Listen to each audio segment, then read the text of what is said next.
Bienvenue dans cette nouvelle revue de moi-même Jetfire, cette fois-ci Target Generation, figurine sortie il y a 2 semaines au Québec, où il coûte 13$, je l'ai payé 10$, rabais de 25% et je regrette vraiment pas mon achat.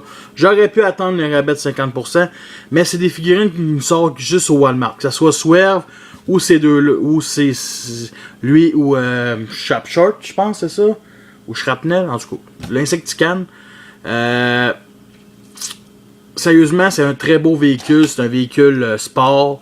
Les flammes bleues, puis les symboles bleus, c'est bizarre. C'est la première fois que je vois ça. Mais sinon, une très belle couleur, un très beau bleu. Un bleu ciel qui est assez présent. Bien entendu, la couleur blanche. Et la couleur, il y a du gris plastique ici.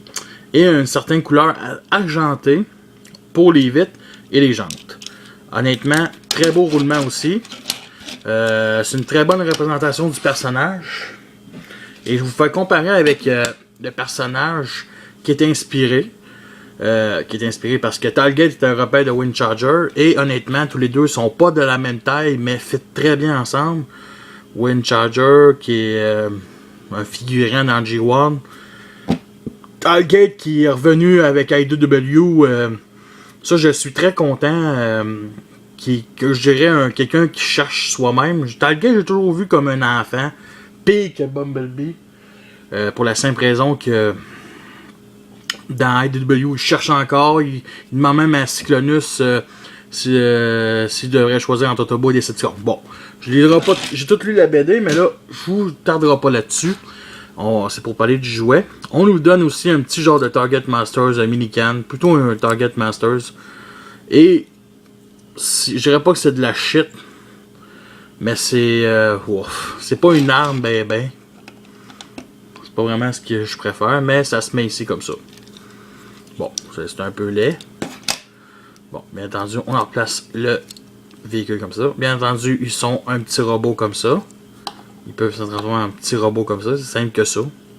Ça, c'est les bras. Bon, je voulais parler aussi un peu de qu'est-ce qui a été écrit derrière la boîte.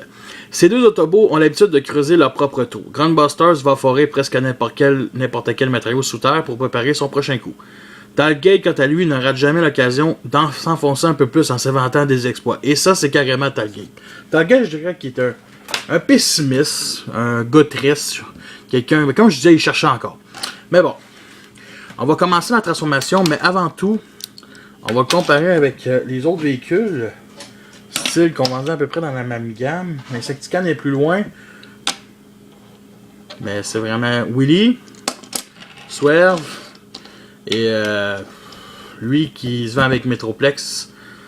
Fait que les tailles sont vraiment intéressantes. Lui est un petit peu plus petit. C'est tout du Cyberverse Commander. On va dire. Du Scout. J'aime mieux dire du Scout. On va commencer la transformation qui est extrêmement simple, qui est très très ingénieuse. Bien entendu, il roule très bien. Puis évidemment, le robot est pas tant que ça bien caché. Mais je dirais que pour la grosseur, la transformation est très intéressante. C'est bien simple. On détache les pieds ici comme ça. On détache les bras comme ceci. Les pieds, on doit les tourner ici comme ça. Comme ceci. Pour mettre ça comme ça là. Et bien entendu, tout venir plugger ça ici. Comme ça là. Les jambes, on les met comme ceci. Et bien entendu, les roues, moi j'aime mieux les mettre comme ceci. Comme ça là. Et ce qui reste à faire, c'est pas grand chose. Bon, ici, je dirais que c'est un peu coincé de sortir les mains sur un bas-joint. Et la transformation, elle est finie. Pour son arme, c'est bien simple.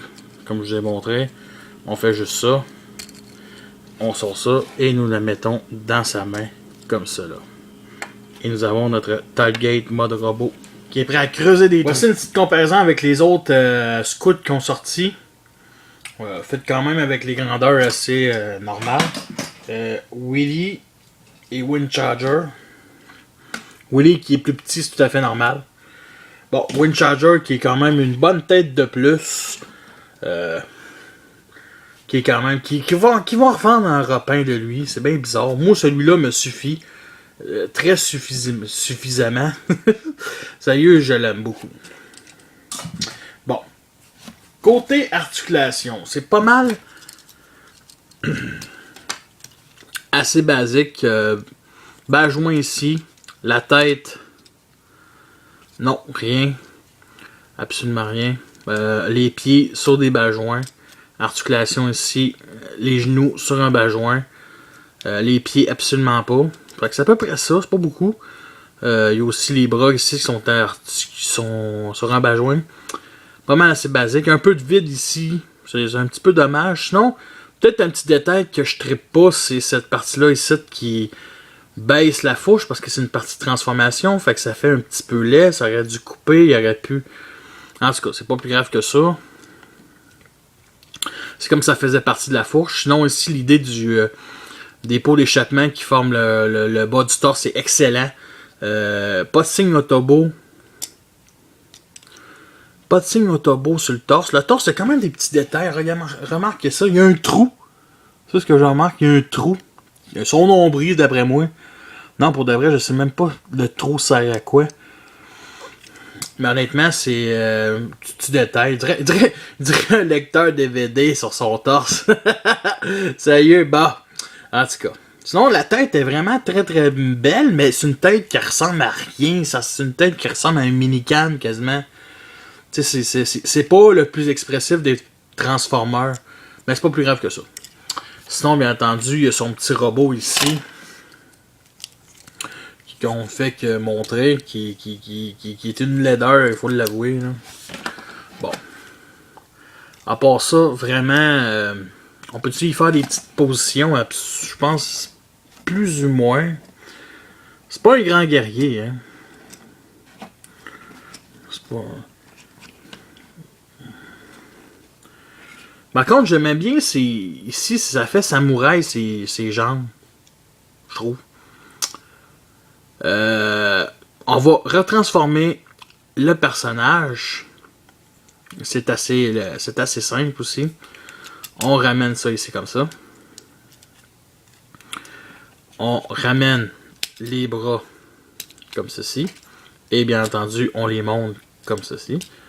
Comme ça. On les clipse ensemble. Et on rabaisse cette partie-là ici. Pour que cette partie-là, celle-là, on la tourne un bon 180 degrés. Même chose de l'autre bord, comme ceci. Pour que cette partie-là aussi, on la tourne 180 degrés. Ici, les fameuses jambes. Vous voyez ici les petits trous sur les pieds. Justement, il faut les tourner 90 degrés. Tout en clipsant ici comme ça. Et on met ça.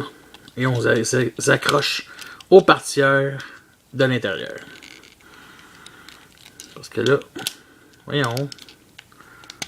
Comme ceci. Bon, parfait.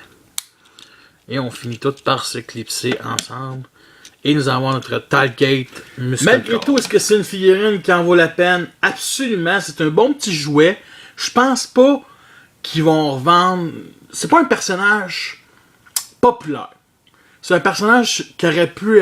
qui était une petite apparence dans Transformer Prime. Ou que j'aurais aimé ça que le jouet de Cliff Jumper au Moon Disguise soit un repeint en blanc de justement Cliff Jumper. Je l'aurais acheté, ça c'est certain. Honnêtement, c'est une bonne représentation du personnage. Le personnage n'est pas plus que ça, n'est pas plus que cette voiture-là. Honnêtement, c'est un 10$ très bien investi. Sérieux, j'ai rien à dire vraiment de gros négatif. Ça fit dans les classiques, ça fit dans nos generations. C'est sûr que j'aimerais ça, une compagnie tiers comme Swerve. Hey, un look McToy, je pense, c'est ça. Qui fasse un look un peu plus cybertronien, compagnie tiers, qui pourrait vendre un Windcharger puis un Talgate, un repeint cybertronien. Parce que oui, c'est une petite voiture cybertronien. Après, je pense, 30 numéros de More Last Media, il est retourné sur le vaisseau. Ben ça, je suis pas rendu là. Mais sur ça, je vous laisse et à la prochaine.